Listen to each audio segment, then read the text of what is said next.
segmento às nossas apresentações de hoje. Eu chamo então o Dr. Marco Antônio Quieia, neurologista da Unifesp, para falar sobre dando e recebendo o diagnóstico. Por favor, Marco. Boa tarde, gente. Muito obrigado pelo convite, pela organização do simpósio. Obrigado, professora Cari, Érica, Cecília, todo mundo que sempre lembra de mim. Muito obrigado pela procura, muito obrigado ao EPG. É um prazer muito grande estarmos todos juntos, podendo elucidar um pouco mais sobre a doença. Coube a mim agora ficar com a parte um pouco mais, quem sabe, não tão dolorosa, falar sobre como dar o diagnóstico diante de todas essas informações e reunir todas as informações e passar para o paciente. Primeiro, eu tenho uma afirmação a dar a vocês e vou tentar provar essa afirmação. Dar e receber o diagnóstico de esclerose lateral amiotrófica pode não ser uma tarefa tão árdua. O paciente chega até nós normalmente com algumas queixas importantes. Talvez a mais frequente meu corpo está fasciculando. Doutor, meu corpo treme, minha carne pula. Ou se não, a internet, o Dr. Google, vários meios de informação, entra no artigo ou puxa as referências mediante uma fasciculação, notas com a queixa clínica que ele apresenta e nota-se uma fraqueza, uma atrofia do primeiro interósseo da mão, minha mão está atrofiando, ou eu estou mancando, meu pé está caindo, e aí começa-se uma suspeita maior, um medo maior e mais intenso a cada dia. Ou, pior ainda, a minha língua está atrofiando, minha língua está tremendo. E os sintomas associados à informação que a internet nos passa, ou algum profissional o passa, começa a aumentar e temer ainda mais o diagnóstico da esclerose lateral amiotrófica. Eu vou ter que procurar um profissional. Eu sinto alguns sintomas que já me referiram que são positivos da doença. Ainda mais se eu entro e procuro lá diagnóstico de esclerose lateral amiotrófica. E tem um guia diagnóstico, um guia feito para pesquisa que, na verdade, tabula os pacientes. E porque o médico me pediu um exame antes chamado eletroneuromiografia, e no exame está dito, você tem doença do neurônio motor inferior, o Dr. Wilson Marx nos disse anteriormente, e eu tenho 3 regiões acometidas, e o diagnóstico está de esclerose lateral amiotrófica definida, ou esclerose lateral amiotrófica aprovada. Ixi, o que acontece agora? Eu vou ter que procurar realmente um médico especialista. E pelo menos também pode vir a informação que 25% até dos pacientes ficam sem diagnóstico, demoram muito tempo para ter o diagnóstico. E o dado mais importante é que normalmente 4 a 5 médicos demoram para fazer meu diagnóstico.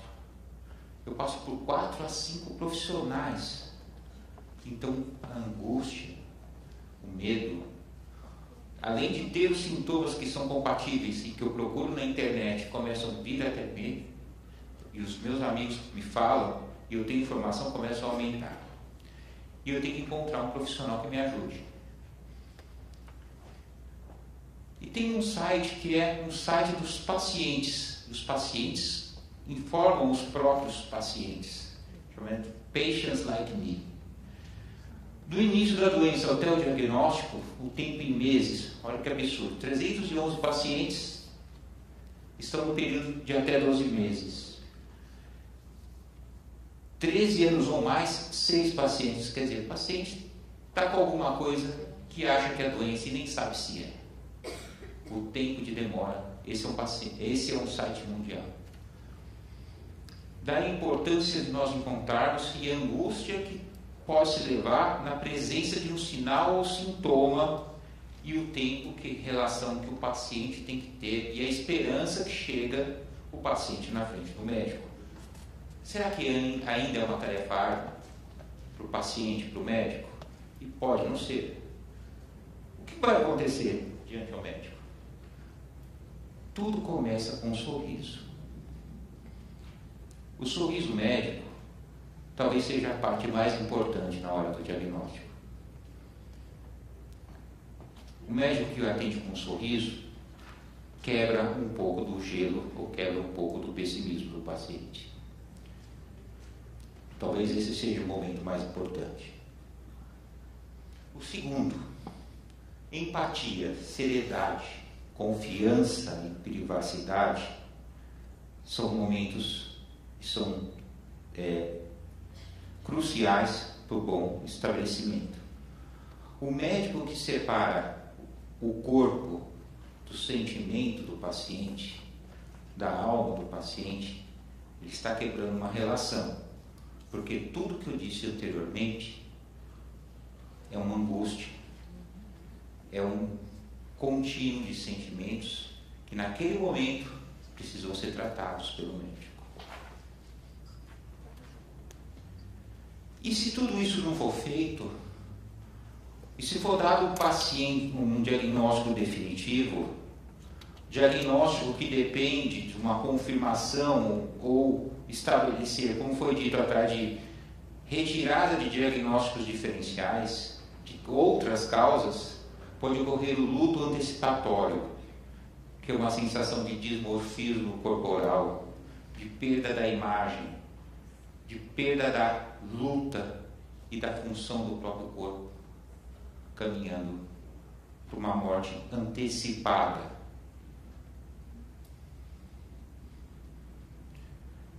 Você pode perder a chance, muitas vezes, de repetir uma eletromiografia com os critérios bem estabelecidos, como disse o Dr. Wilson.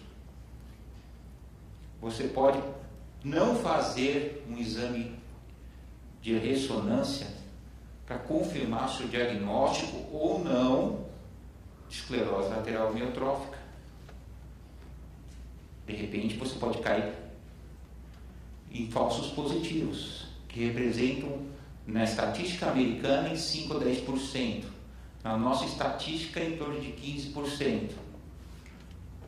E esses dados são interessantes que, nessa estatística, nesse trabalho, os pacientes, após 2 anos de acompanhamento, mostraram que, tendo uma doença definida, 10% não tinham a doença.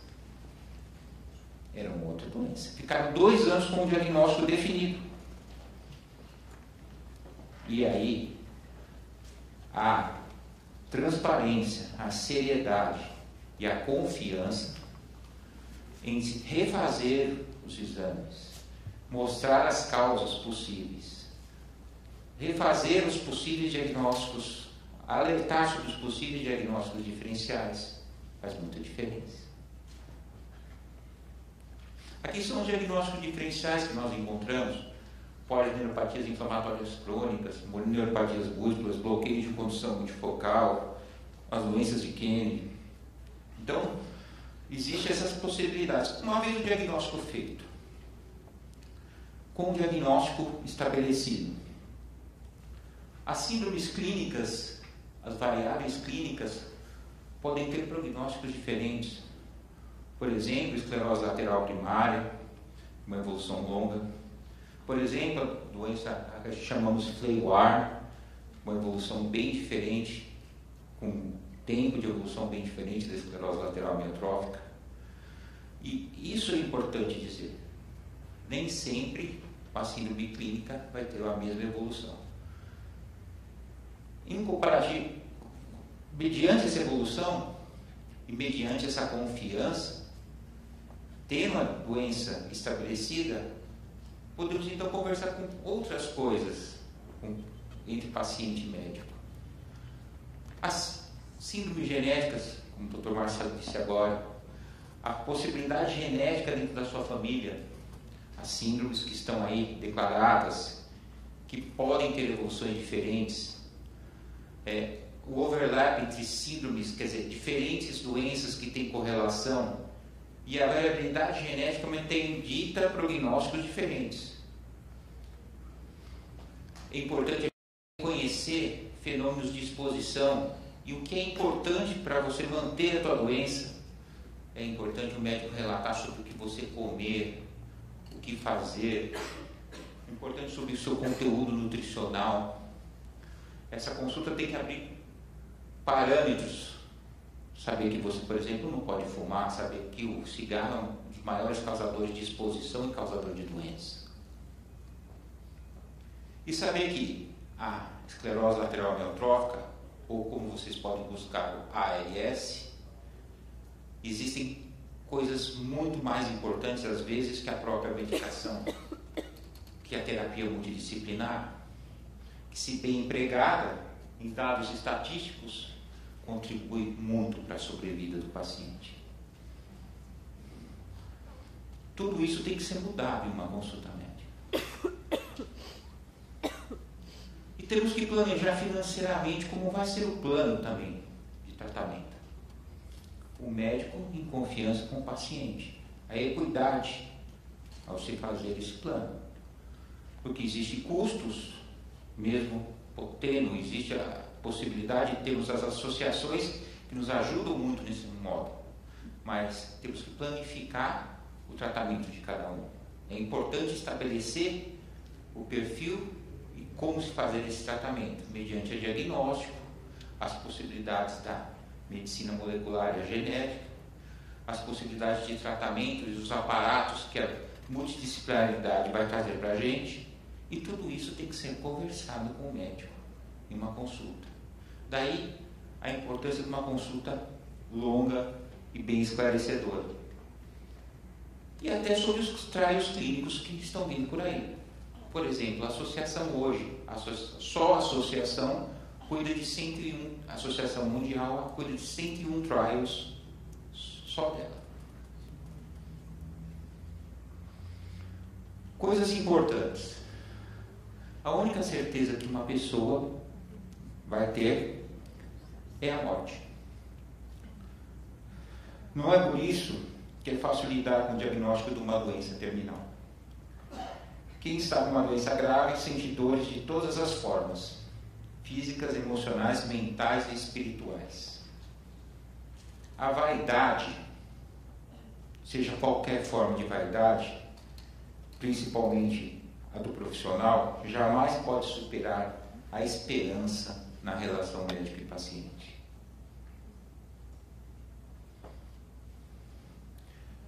O paciente que tem esclerose lateral amiotrófica, que consegue resistir ou consegue viver mais, ele tem duas características principais, no meu ver. A resiliência, que é a capacidade de se recuperar a cada situação de crise e aprender com ela. Ele tem uma capacidade fundamental. E outra, a da esperança. Unindo essas duas coisas, ele consegue tudo. Ele consegue avançar mais.